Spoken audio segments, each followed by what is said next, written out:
Hey, it's John from Denarii Games, and this is another update on the kinematic animations that we've been working on for the MMORPG kit.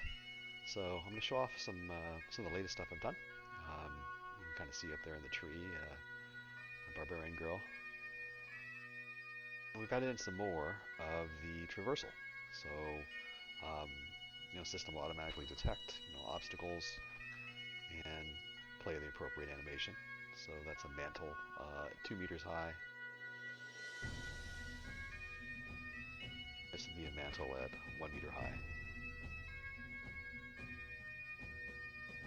Before we dig into it, I wanted to call out something that we did in the last video. Really astute viewers would have noticed something. And so there it is. You can kind of see um, this will not fire on other clients. So, we knew at the time that that's going to be an issue. Well, lads, we've done it. Cooked it up just this morning. It's not going to work. So let's take a look at some code. So the first thing we added was a new character controller.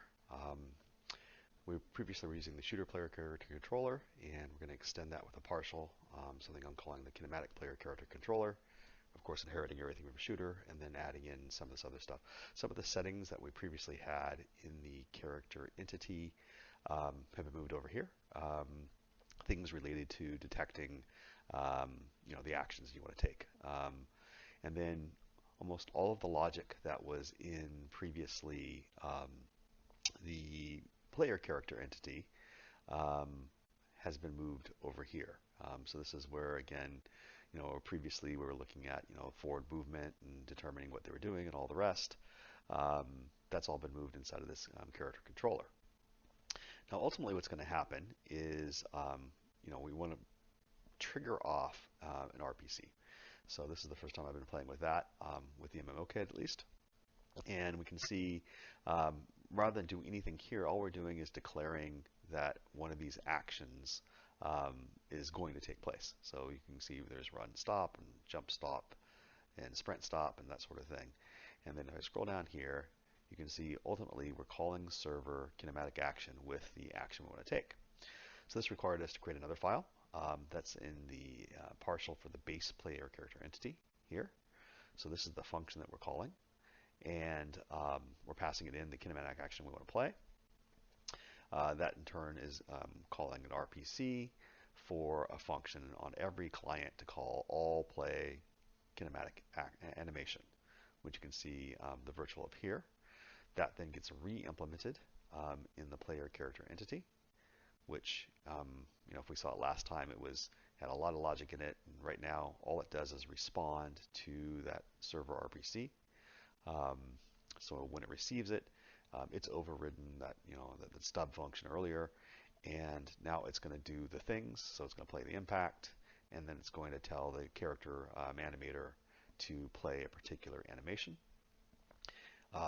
If we look at that, that has also changed a little bit. So what we've done here is we've got this coroutine that's going to play the animation like it did before. We're doing a couple more things with the rigid body to make some of the climbing work. So previously we turned it on for root motion. Now we're turning it on for root motion movement. Now we're turning it on for air, and we're disabling gravity, again, temporarily, until we reset everything back to the way it was. So that's kind of the logic. There's two more files I've added. This kind of global Enum. It's just kind of my coding practice, the way I like to do things. So I include this thing called Kinematic Action, which is referenced in almost all these files. And it's just an easy way for me to keep track of the Enums. And there's also an component called climbable. So I can manually add that to an object if I want to make it climbable. The actual climbable logic happens down here.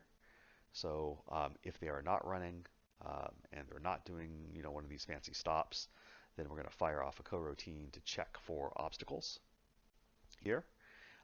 It in turn is going to call this function getObstacle, and if it finds an obstacle, and that is this function returns a kinematic action, then again it's going to call the server and tell it to fire it off everywhere else.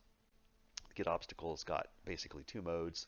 The first mode is physics overlap sphere. This is looking for that climbable component. This is how you can climb the tree. And if it can't find that, then it'll continue on and actually cast out some ray casts looking for various height increments to be able to determine if it's a 1 meter or a 2 meter mantle. And then again, that returns that as necessary. And then the rest of it works pretty much the same as it did before. This time I'm going to turn on gizmos so you can kind of see the raycasts. So what I've done is configure it to fire off 3 different levels of raycasts at various angles. So let's fire it off. There, so you can see it found the first level.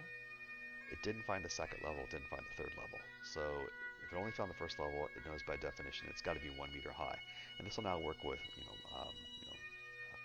prefab placeables like this rock. It'll work with terrain, it'll work with anything as long as it meets those conditions that find something at the first level but not the other 2. This rock, as you might expect, fired off again. It found something first and second but not at third, so it knows it's 2 meters high and you can climb that. Again, it should work with terrain or anything else as long as it meets those conditions. And then the tree, if I come here, I'll take a look at here. So now you can kind of see what's going on. I've got an inner collider for the trunk, because even when you're kind of up on that mantle, I still don't want you to be able to walk through the tree. And then you've got the climbable script where I define that this is a 3 meter mantle and it's at the right height. So now if I come approach this tree, and this is going to do the overlap sphere thing.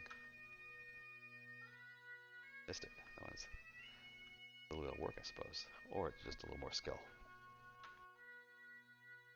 That's a little better. So now I'm standing up on that collider platform. Can't run through it, and of course I can kind of jump down. So that's it for this week. Have a good one.